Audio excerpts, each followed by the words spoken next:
I was mid-roll in a training exercise, teaching rookie SWAT officers how to breach a building safely, when my phone buzzed with a motion alert. My home's loaded with cameras, a habit from years in law enforcement and a desire to catch porch pirates in 4K. But when I opened the live feed, I nearly dropped my rubber training knife. A flashlight beam swept across my living room wall. Someone was inside my house. The camera adjusted, revealing a middle-aged man in cargo pants and a community patrol vest creeping past my bookshelf like he was on a covert mission. 2 others followed, one in a fishing hat, another with a walkie-talkie on her fanny pack. My stomach twisted, not from fear but disbelief. It was Valerie Monroe's fake security patrol, and they'd just broken into the wrong house. Let me back up. I'm Jay Carter, a 15-year veteran of training SWAT teams, federal agents, and elite security forces. After years in the field, I switched to instruction, semi-retired, and bought a quiet house in a suburb to raise my dogs and escape the chaos of flashbangs at 2 a.m. The neighborhood's your classic HOA-run place, picket fences, newsletters about hedge heights, and paint shade approvals. Most folks were friendly, until Valerie took over. She was the HOA dictator, armed with a laminated badge labeled HOA chairwoman, a whistle for garbage day disputes, and delusions of grandeur. Her latest obsession? A civilian, community safety task force. She claimed crime was rising. What crime? Someone left their trash bins out an extra day once. But to Valerie, the cul-de-sac was Gotham City. She went all in, recruiting volunteers like she was assembling a suburban Avengers team. She printed uniforms, khaki shirts with Velcro name patches and Neighborhood Safety Enforcer stenciled on the back. Passed out clipboards, and told people to record suspicious activity like blinking porch lights or tinted windows. My house, with blackout blinds, motion sensors, and a locked storage unit, topped her list. I train officers in my backyard, non-lethal exercises, tactical theory, all legal, but to Valerie, I was a criminal mastermind. When I explained I worked with law enforcement, she scoffed, "So you're like a security guard?" I didn't bother correcting her. Then came a pink slip on my door, a notification of voluntary safety inspection request, with voluntary, in quotes, stating the task force could escalate if I refused. I crumpled it and tossed it. The night before the break-in, I caught Valerie and her crew measuring my driveway, just checking setbacks. She smirked. Some of us are keeping the neighborhood safe. You never know what's behind closed blinds. I told her to leave. She ignored me. Back to the break-in. Seeing them in my living room, I went cold, not panicking, but calculating. How long to reach the house? Could I intercept them? Were they armed with something reckless, like pepper spray?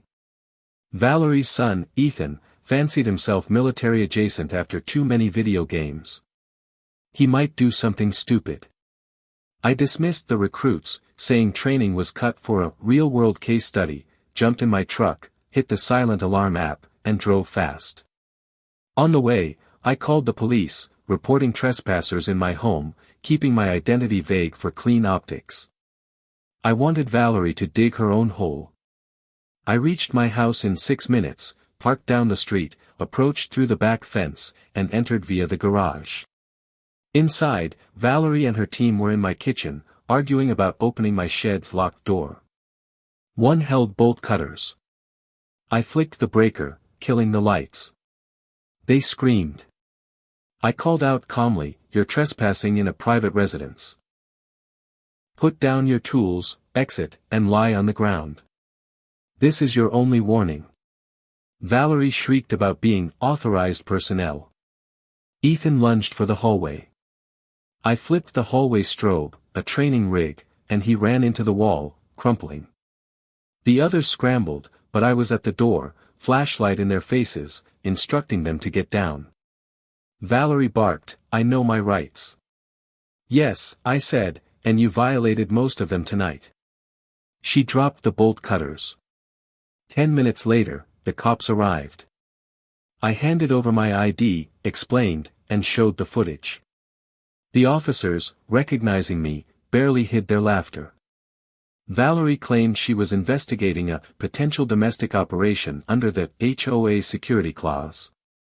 The officer, Lieutenant Sanchez, whom I'd trained, said, "You train my department. Did you give her permission?" I shook my head.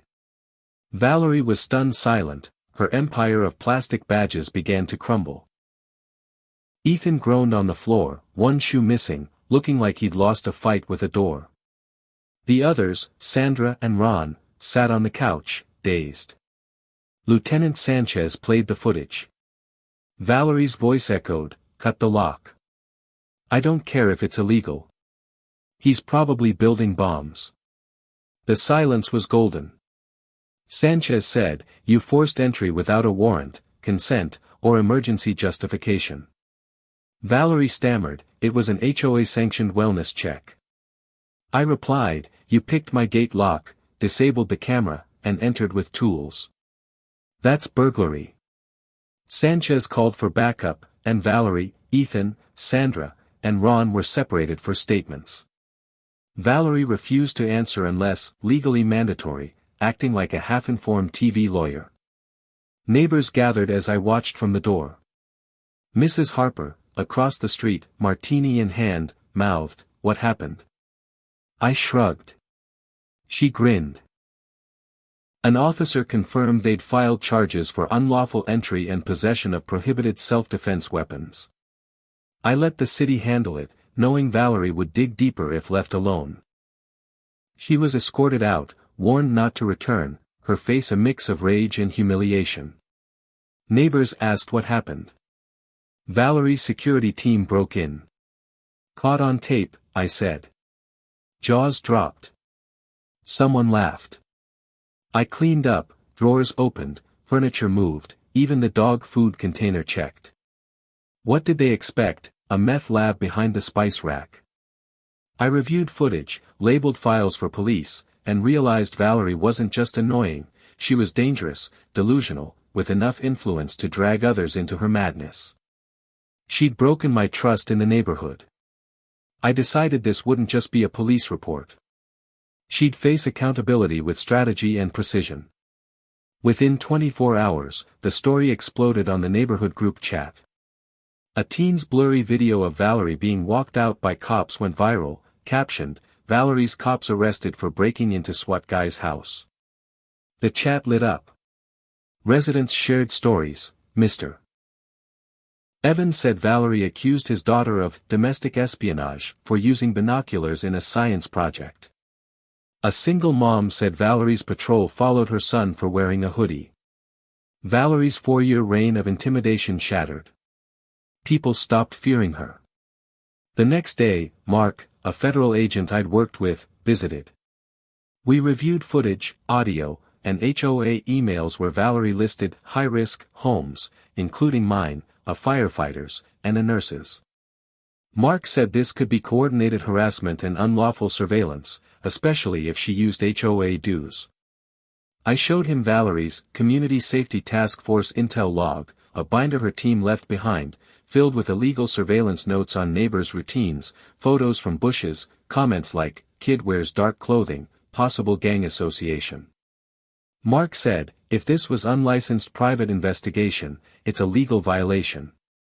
I sent the footage anonymously to a local news blog. They ran, "HOA hero or power-hungry trespasser?" Suburban Valerie leads illegal raid on SWAT trainer's home. It hit Reddit's r/entitled people, gaining thousands of upvotes. The HOA board held an emergency Zoom meeting. Valerie claimed it was a misunderstanding, denying entry and alleging the footage was edited. But the board didn't buy it. Her voice saying, "Cut it open," was clear. Members resigned, fearing a class action lawsuit. Doris, a librarian, said, "I supported banning wind chimes, but this is insane." The next morning, a formal investigation launched into the HOA's fund use. Investigators, one my former student, visited Valerie. Neighbors thanked me, bringing cookies, asking about security upgrades. Mr. Thompson said, I can garden without worrying about my gnome violating ordinances. A former board member gave me a USB of HOA transcripts revealing Valerie's off-record notes on non-compliant residents. I drafted a complaint to the city council and DA with Mark, targeting Valerie's fake patrol, surveillance, and misuse of power. An emergency HOA vote was called via signed flyers, led by Margaret Langley, a retired Navy JAG officer who'd once stared Valerie down. The clubhouse meeting was packed. Valerie arrived with two teens in HOA Patrol Recon Unit polos, strutting in like she was delivering a State of the Union. She claimed the incident was a training miscommunication, alleging I'd invited them for a joint security exercise, and the footage was doctored by malicious digital actors. I handed Margaret a flash drive.